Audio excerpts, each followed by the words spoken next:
The first thing everyone learned about him was to lower their voice when he entered a room. Conversations softened, laughter thinned, spines straightened.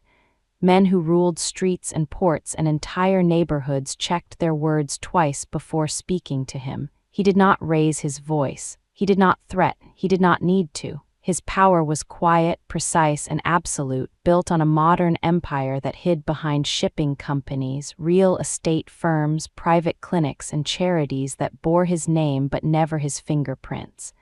Money moved when he decided it would. People disappeared when they forgot who he was. He was known for discipline, for control, for never letting emotion touch the decisions that kept him alive. Women to him were ornamental. They arrived in silk and perfume, laughed on command, posed for photographs, and left before morning.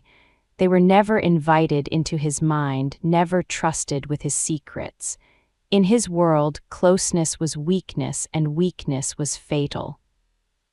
His office reflected that philosophy: glass walls, steel surfaces, a view of the city that looked less like something to admire and more like territory to be watched. From that height, everything seemed manageable. People were reduced to movement and numbers and patterns. He liked it that way. She sat just outside that office every day. Most people did not notice her at all.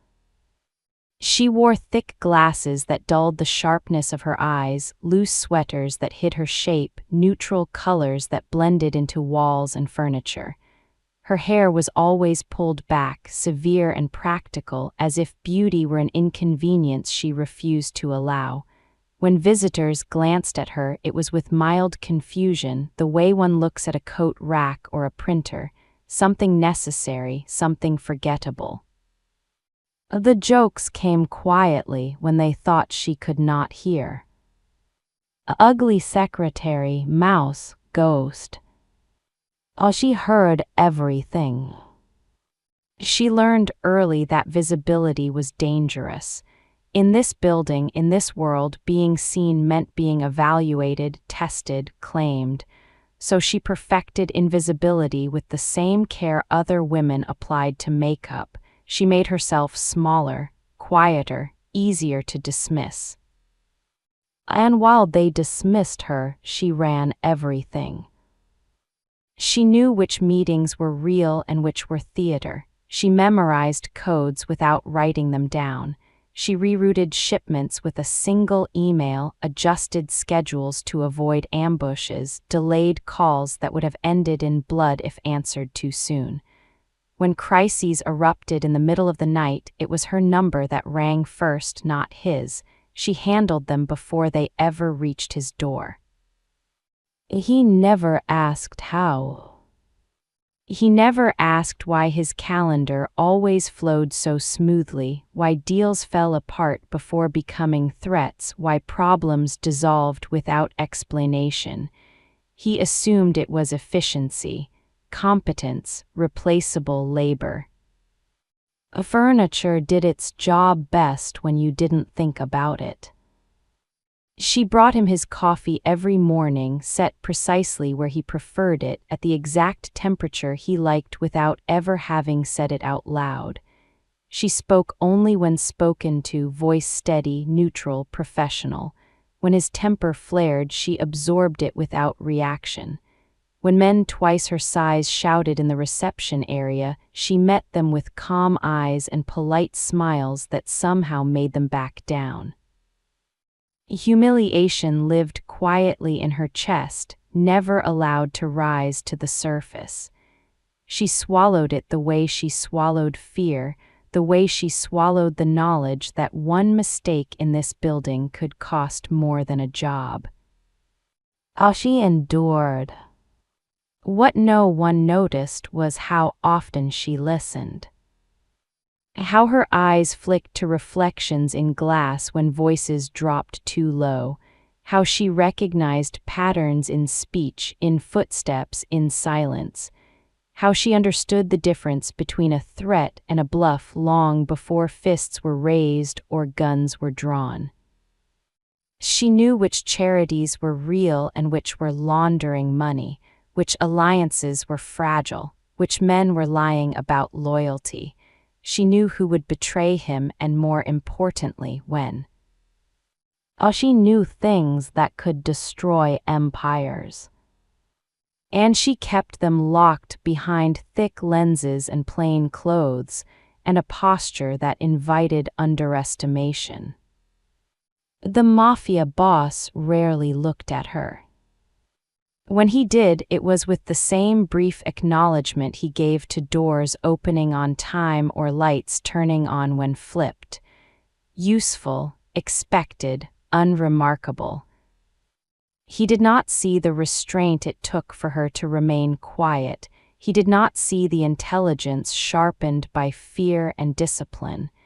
He did not see the woman who had chosen invisibility not because she lacked worth, but because she understood power better than anyone in the room.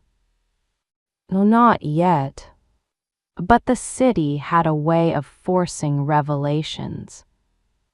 And the most dangerous secrets were always the ones hiding in plain sight. The decision came without ceremony, the way his most dangerous choices always did, quietly, efficiently, without warning to anyone involved, including himself. He stood at the window watching the city pulse beneath him, lights like veins of power, when the call came through that his usual companion would not be attending the dinner that night. A donor, a judge, two rival intermediaries, all waiting, all expecting the image of control perfection. And excess he was known for canceling was not an option. Arriving alone was. Weakness he turned without thinking and spoke the first solution that required no effort. "You will come with me tonight." The words landed in the room like a loaded weapon. His secretary looked up slowly, as if confirming she had heard correctly. Her fingers tightened around the tablet. She held her face, remained calm, but something flickered beneath the thick lenses, a flash of fear she buried instantly. She had learned how to do that very well. "I am not suitable for that kind of dinner," she said carefully, keeping her voice steady. He dismissed the concern with a wave of his hand. Suitability was a costume, and he could buy those easily. What mattered was obedience, intelligence, and silence. She had all three. "You know the players, you understand the conversations. I need someone who listens, not someone who performs." He did not look at her when he said it. He did not notice the way her shoulders stiffened or how her breath caught for half a second before she answered, "Of course." When she returned to her desk, the building felt different, heavier, as if the walls themselves were listening. She stared at her reflection in the darkened glass of her monitor, seeing the woman the world saw, plain, forgettable, safe. And beneath that, the woman who understood exactly why this invitation was dangerous. Visibility in his world was not a privilege, it was exposure. She had survived by avoiding it for years. Memories stirred, uninvited nights when attention had turned sharp, and hungry moments when being seen had meant being chosen, and not in ways that ended well. She had learned then that power rarely protected women like her, it consumed them. She opened his calendar and began adjusting everything, automatically building buffers, mapping exits, rerouting drivers, marking names she would need to remember. She checked seating arrangements twice, noting who would be present and who should not be trusted. She flagged a quiet risk, someone who had shifted alliances recently, someone he had not yet identified. She considered warning him, then stopped. He did not ask for warnings from furniture. The afternoon passed in controlled motion. He issued orders, she executed them flawlessly.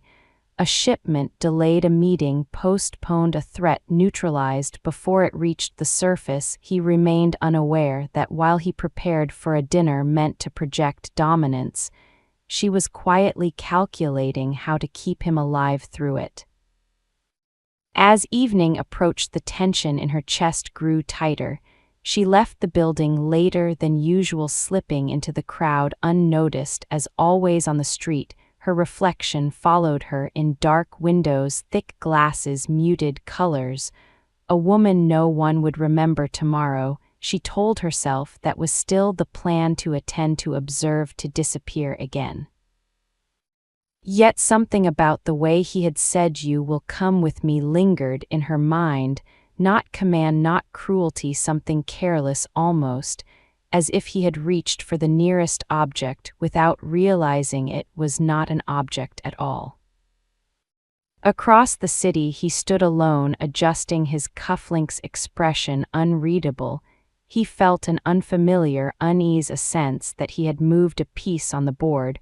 Without understanding its value, he told himself, it was nothing, he always did. Neither of them understood yet that the invitation was not a convenience but a fracture, the first crack in a structure built on control, and once cracked, nothing in his world would ever return to its original shape. She locked the door behind her and stood in the quiet of her small apartment, letting the silence settle over her like a held breath. The city hummed outside, but inside everything felt suspended, as if the night itself was waiting for her to decide who she would be. She placed her bag down, slowly removed the thick glasses that had become armor over the years, and stared at her reflection in the mirror, not the woman the world knew, but the one she kept hidden, her eyes sharp, alert, filled with stories she never told. She had learned long ago that survival in his world required disappearance, that beauty invited possession and possession invited danger. So she folded herself inward, dulled her edges, softened her presence, until she became something no one thought to question. But tonight visibility was no longer a choice, it was a command, and commands in his world carried consequences. She opened the closet where muted colors lined up like obedient soldiers, and pushed past them, reaching for the garment she had not touched. Years' fabric wrapped carefully away as if it carried memories too heavy to leave exposed. Her hands trembled as she unfolded it, not from excitement but from fear, because this was not about looking beautiful. It was about stepping into light that had once burned her. She remembered hands that lingered too long, eyes that measured her worth in silence, promises whispered by men who mistook attention for protection. That was when she learned to disappear, and she had been very good at it, too good now. As she prepared, she did not rush, she moved with intention, letting herself breathe through each step, hair released from its tight prison, falling around her shoulders, skin uncovered slowly, as if reintroducing herself to herself. When she dressed, the mirror showed a woman transformed but not altered. This was not a costume, it was a truth she had buried for safety. She looked powerful, not loud, elegant, not fragile. And for the first time in years, she did not feel like prey. Still, fear curled low in her stomach, because she knew what he represented and what standing beside him meant. Every room they entered would measure her, every glance would weigh her value, every rival would see her as leverage. She leaned forward, resting her palms on the sink, grounding herself, reminding herself that she knew this world better than anyone suspected. She had memorized its dangers, mapped its violence, anticipated its betrayals. She was not stepping into darkness unarmed, she was stepping in prepared. Across the city, he adjusted his jacket, impatient, unaware that while he waited she was shedding a skin he had never noticed. He expected efficiency, silence, obedience. What he would get was something else entirely, something that would fracture his certainty and expose a weakness he had spent his life denying. As she reached for the door, she paused once more, meeting her own gaze, steady and resolved. Tonight she would not hide, tonight she would walk beside power, not beneath it, and whatever happened after would no longer belong to fear. He was already there when she arrived, standing beneath the warm glow of chandeliers that reflected off marble and crystal, the kind of place where power announced itself before a word was spoken. He checked his watch, irritation sharp in his posture. because she was never late. Not once in 3 years. He turned when he sensed movement, not expecting anything more than the familiar, quiet presence. He dismissed every day, and then the world stopped. His breath caught without permission. His body reacted before his mind could correct it. The woman walking toward him did not belong to the category he had placed her in. She moved with a calm confidence that parted the room without effort, fabric flowing around her like a controlled flame. Her face uncovered, her eyes bright, alert, dangerous in their intelligence. Recognition did not come immediately because his mind refused to make the connection. He searched her features for familiarity and found only impact. Every instinct trained for threat and dominance misfired as something primitive and unmanageable surged through him. The room reacted, men turning, women whispering, attention bending toward her like gravity, and then she spoke his name softly, and everything shattered. He knew that voice. He had heard it every morning, filtered through obedience and professionalism. But now, stripped of armor, it carried depth, warmth, and steel all at once. His chest tightened as reality rearranged itself. This was his secretary, the woman he had never seen, the woman who had stood beside him for years unnoticed, was standing before him, transformed not into something new, but into something revealed. Control slipped for the first time in longer than he could remember, and the loss of it terrified him more than any rival ever had. They entered the dining room together, and every step felt like walking into a trap. He could not map conversations. Faltered eyes followed them, alliances recalculated in silence. He felt it then, the dangerous instinct rising sharp and territorial, the urge to shield, to claim, to assert ownership before anyone else could. She moved flawlessly, engaging when required, retreating when needed, her mind working faster than anyone else at the table, answering questions before they fully formed, deflecting probes with elegance and precision. He watched her closely, seeing the way she listened more than she spoke, the way her gaze tracked subtle shifts in posture, tone, intent. She was not just beautiful, she was formidable, and the realization hit him with quiet violence that she had always been this way. He had simply chosen not to see. He leaned closer than necessary, his hand resting at her back, a warning and a promise, and felt the tension in her body, not fear but awareness. Rivals noticed, one in particular watched too closely, eyes narrowing with interest and calculation, the kind of man who saw weaknesses and exploited them. He recognized the look because he wore it himself. His pulse slowed even as danger sharpened.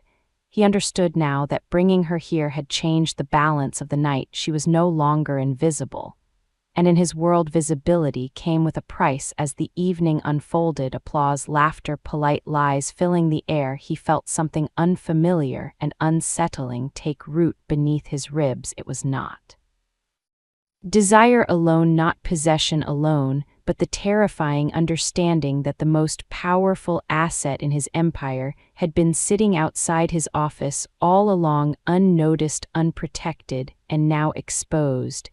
And for the first time, the thought of losing control did not feel like weakness, it felt like loss. The dinner deepened as the night matured, and with it the danger sharpened into something almost visible.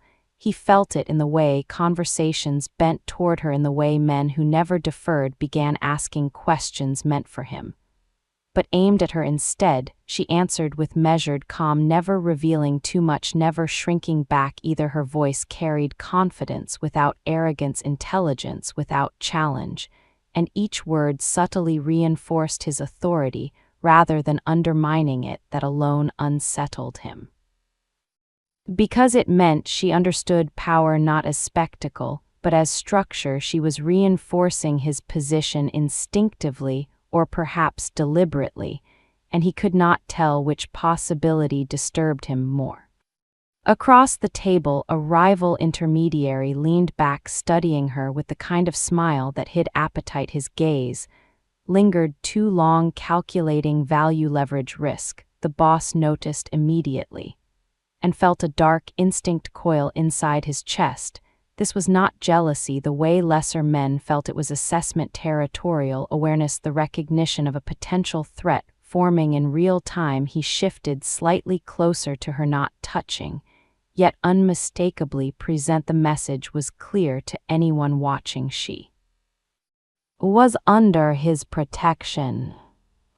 She noticed too and adjusted without comment, redirecting the conversation, steering it away from sensitive ground, offering an alternative topic that kept everyone satisfied and distracted.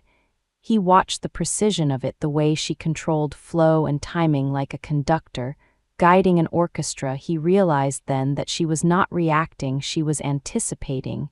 She had been doing this for him for years from the shadows, and tonight the light revealed how much he had relied on her without knowing. When laughter broke out at the table, it felt forced and brittle beneath the surface currents. Shifting alliances were being tested silently, and her presence was the variable no one had accounted for. The boss felt his control stretch thinner with every passing minute, not because he was losing dominance, but because he was gaining awareness of her value, awareness of her vulnerability. And with that awareness came fear, the kind he despised, the kind that threatened the walls he had built so carefully. Between courses, she leaned closer and murmured a warning low enough for only him to hear. The man to your left is fishing. He changed sides last quarter. He wants confirmation, not information. He stilled, keeping his expression neutral as the weight of her words settled. She was right, of course. He adjusted his response moments later, steering the conversation away from dangerous admissions. The rival retreated, satisfied and unaware of how close he had come. He glanced at her, then truly looked at her, not as a companion, not as an accessory, but as an equal mind working beside his. Her eyes met his, briefly steady, unafraid. And in that moment, he understood something he had avoided for years. Power did not only exist in dominance, it existed in trust, and he had entrusted her with more than he had ever admitted. But the room was watching, and whispers had begun to travel. He caught fragments of speculation, the beautiful woman beside him, the unknown history, the sudden shift. The underworld thrived on rumor, and tonight a story was being born, one that would not remain contained within these walls. He felt the inevitability of it pressing in the night, could not be undone, the visibility could not be erased.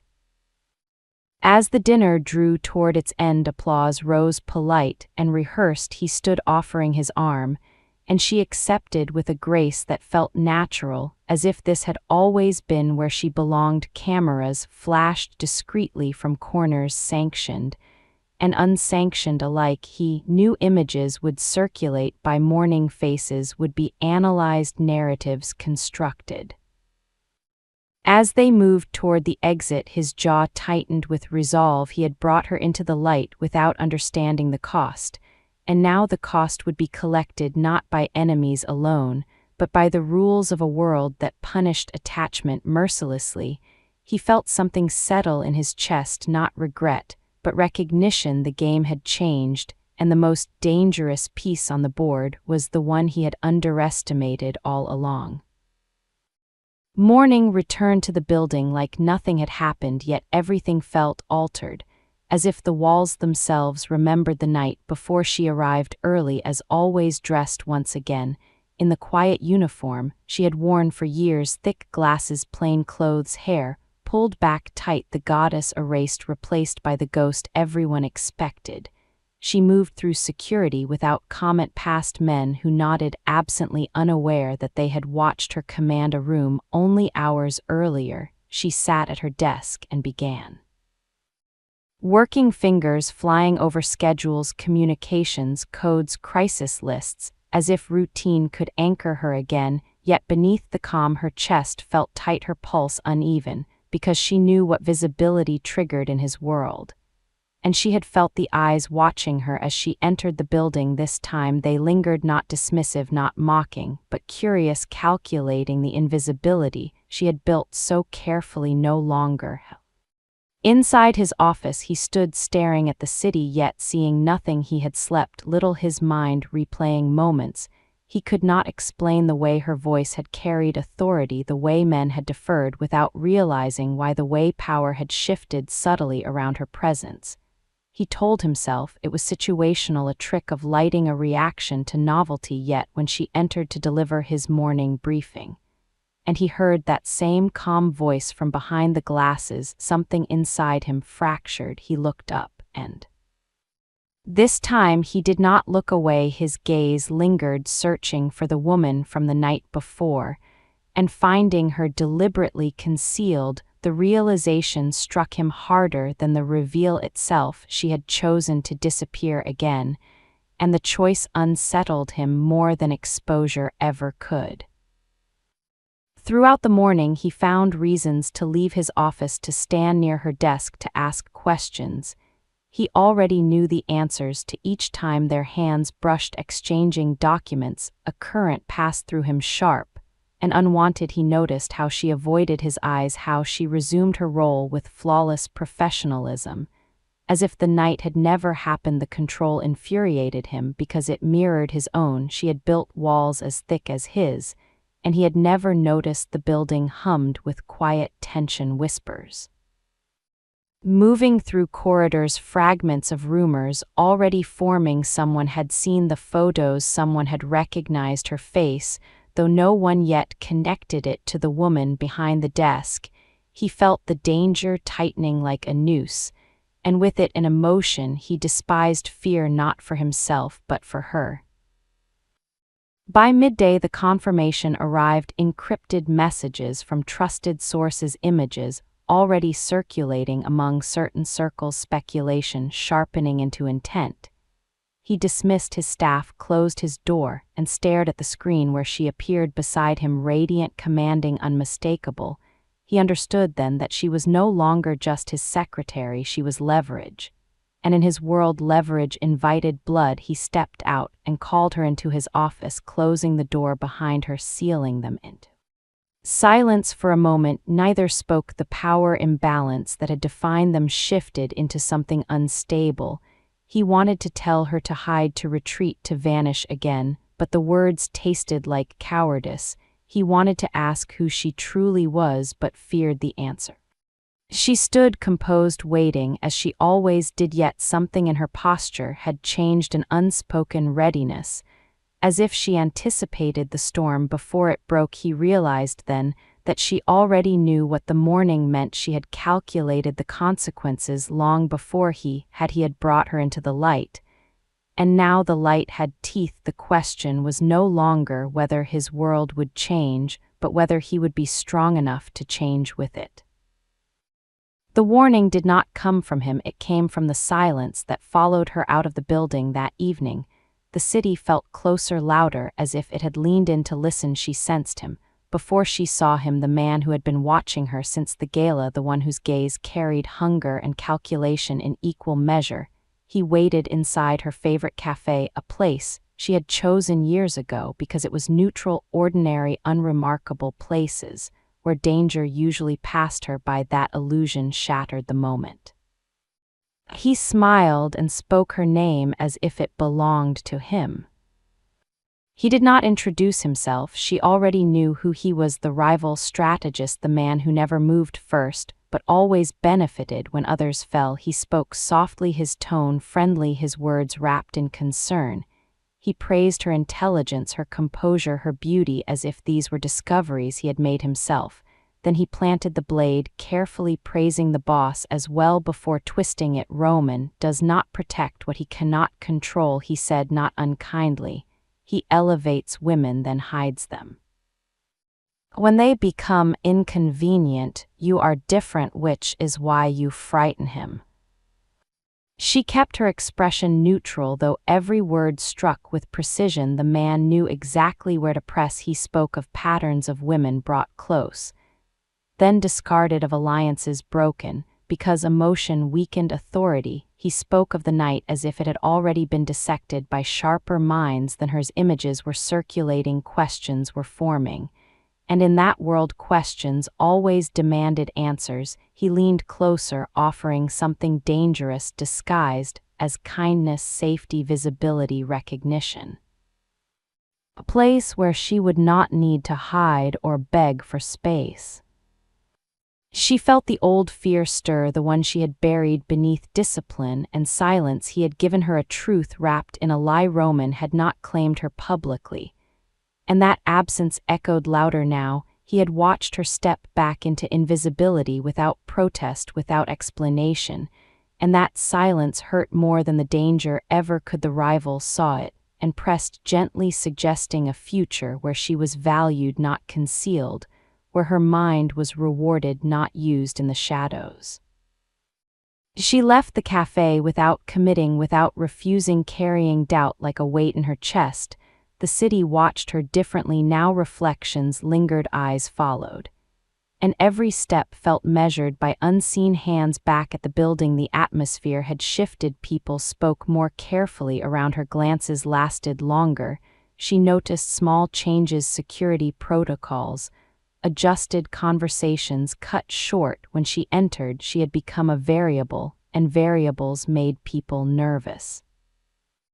That night she sat alone reviewing data. She had never intended to use patterns she had tracked quietly for months. Irregular trades, unusual movements, coded signals between factions. She had known a fracture was coming.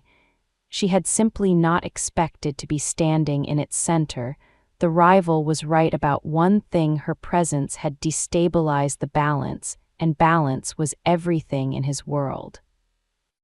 The question she could not escape was not whether she was in danger, but whether Roman would step forward or retreat when that danger reached for her.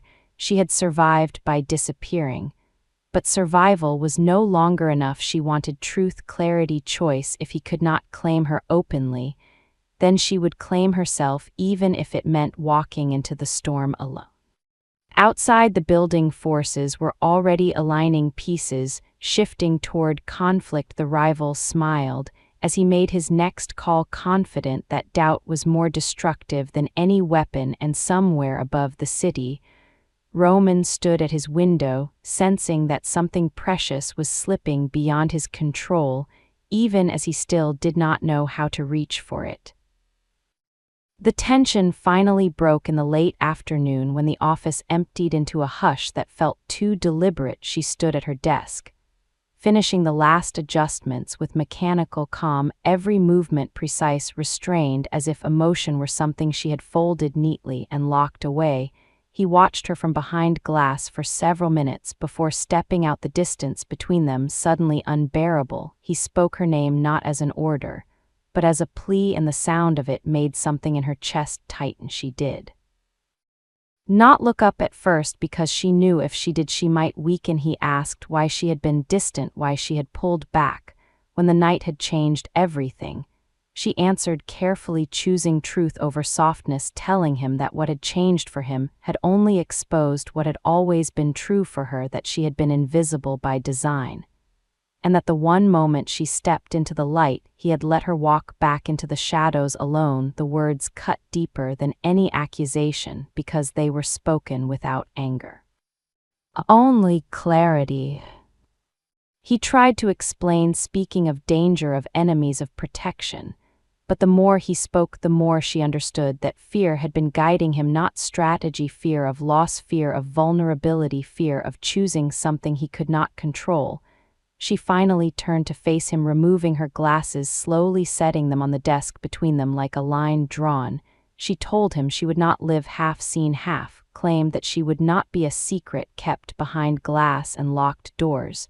She asked him directly, not as his assistant, but as a woman, whether he intended to stand beside her openly or keep her hidden for convenience. The silence that followed answered before he could, and she felt the last thread inside her snap, not in anger, not in bitterness, but in resolve. She handed him the envelope she had prepared hours earlier, her resignation letter written with the same discipline she applied to everything she told him. She was leaving effective immediately, that she had accepted another offer, one that came with visibility, authority, and acknowledgement. He reacted instantly, anger flashing sharp and dangerous, accusing the rival of manipulation, warning her of consequences. But she did not flinch. She told him consequences were inevitable either way, and at least this choice would be hers. She said she deserved more than stolen moments and whispered promises. She deserved truth. He saw then how deeply he had misjudged her strength, and the realization came too late.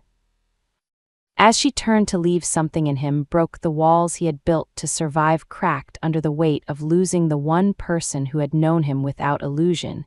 He confessed then, not with control, but with raw honesty, telling her the truth about his past, about watching love destroy his father, about building an empire to avoid that kind of pain. He told her he had hidden her not from shame but from terror, because making her visible meant admitting she was essential. She listened, tears threatening, but did not step back, because love without courage was still a cage. When the rival appeared in the doorway moments later, smug and certain, having overheard enough to think he had won, the room shifted into something volatile. The game had reached its edge. And she understood then that this was no longer just about love or fear, but power, truth, and choice. And this time she would not disappear to protect someone else. She would stand in the open and let the world see exactly who she was, even if it burned everything down. The air in the room turned heavy the moment the rival stepped fully inside, carrying confidence like a weapon he believed had already struck. He spoke calmly, explaining his plan as if victory were inevitable. Shares, alliances, whispers already seated among the council. He spoke of weakness and betrayal, and how easily power could be taken when emotion clouded judgment. He addressed the boss with a smile that dared him to react, knowing violence would only confirm the narrative being built against him. Then he turned his attention to her, calling her a prize, a catalyst, the beautiful mistake that had unbalanced everything he believed. She was the leverage he needed, and that belief was his undoing. She listened without interruption, letting him reveal more than he intended, the way men always did when they thought a woman was merely decoration. When he finished, she stepped forward, not hiding, not trembling, her voice steady, clear, commanding. She told him he had underestimated her from the beginning, that while he had been plotting takeovers, she had been documenting patterns, tracking money, mapping betrayals. She revealed she had recorded every conversation, every subtle threat, every attempt to manipulate her into believing she was disposable. She spoke of accounts he thought were invisible, of transfers hidden through shell fronts, of alliances forged in shadows.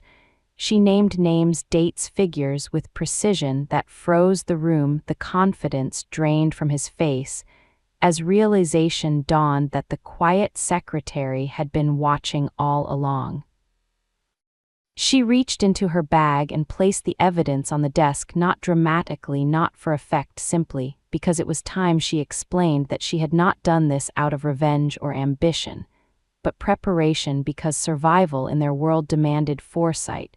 She had protected the boss for years without his knowledge, intercepting threats, neutralizing risks, keeping his empire stable, while he believed himself untouchable. The truth settled like a blow. He had not been the sole architect of his power. She had been the unseen foundation beneath it.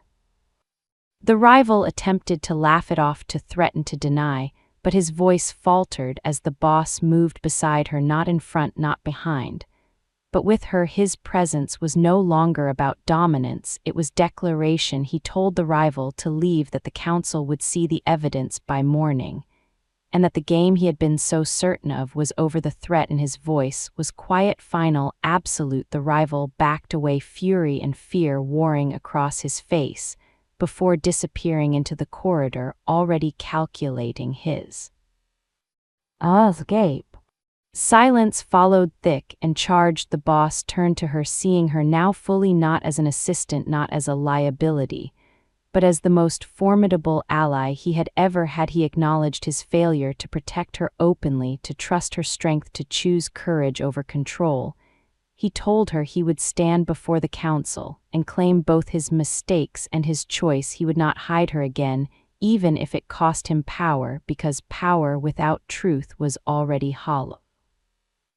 She met his gaze and felt something shift, not fear, not doubt, but certainty. She had stepped into the light and survived. She had spoken truth in a world built on lies.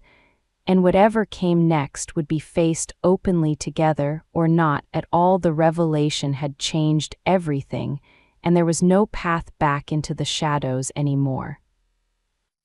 The council chamber filled before sunrise, men arriving in silence, faces, hard voices, low, the kind of gathering that decided who lived, who ruled, and who vanished without a trace. He entered without hesitation, his posture steady, his presence commanding, but something about him had changed. Those who knew him longest felt it immediately. The woman walked beside him, not a step behind, not hidden, not disguised. Her glasses were gone, her posture unyielding, her gaze level. She did not ask permission to stand there. She belonged. Murmurs rippled through the room as eyes fixed on her, some with recognition, some with curiosity, some with open calculation. He raised a hand, and the room obeyed, silence settling like a held breath. He spoke first, not with excuses, not with deflection, but with truth. He acknowledged the breach, the rumors, the vulnerability created by his own fear. He named the rival and exposed the attempted coup, placing the evidence before them with precision and restraint. There was no theatrics, only facts delivered with authority. The room shifted as understanding spread, alliances recalibrating in real time. Power did not fracture, it consolidated. Then he did something no one expected. He turned to her and introduced her by name, not title, not function. He told them she was the reason the empire still stood, that she had guarded it from the shadows for years without recognition, without protection. He said the weakness had never been loving her, the weakness had been hiding her. The council listened, because power listened when truth carried weight. Questions followed, sharp, probing, dangerous. She answered them all calmly, intelligently, revealing just enough to satisfy without surrendering control. They saw then what he had finally understood, that she was not a liability but an asset beyond measure. One by one, the doubts dissolved, replaced by acceptance, not because of sentiment, but because strength recognizes strength. When the meeting ended, the rival was finished, stripped of allies, exposed to consequences that would come swiftly.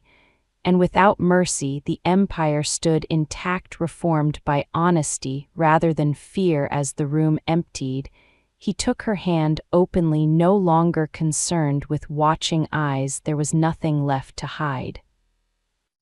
Later, as the city woke beneath them, they stood together at the window where he had once believed control meant isolation. He told her he would spend the rest of his life earning the trust he had almost lost. He told her love was no longer something he would ration or conceal. She listened, then smiled softly, not in victory, but in peace, because she had already chosen herself and he had chosen courage. In the months that followed, her role became official, acknowledged, respected. She reshaped the empire from within, not through force but structure, discipline, foresight. The world adjusted as it always did to those who refused to be underestimated. They moved through it together, not as myth or spectacle, but as partners bound by choice. When he asked her to marry him, it was not in secrecy, not behind guarded doors, but in the open where nothing could be taken back. She accepted without hesitation, knowing love demanded bravery from both sides. Their union became legend, not because of wealth or power, but because it defied the rules that said women must hide and men must harden.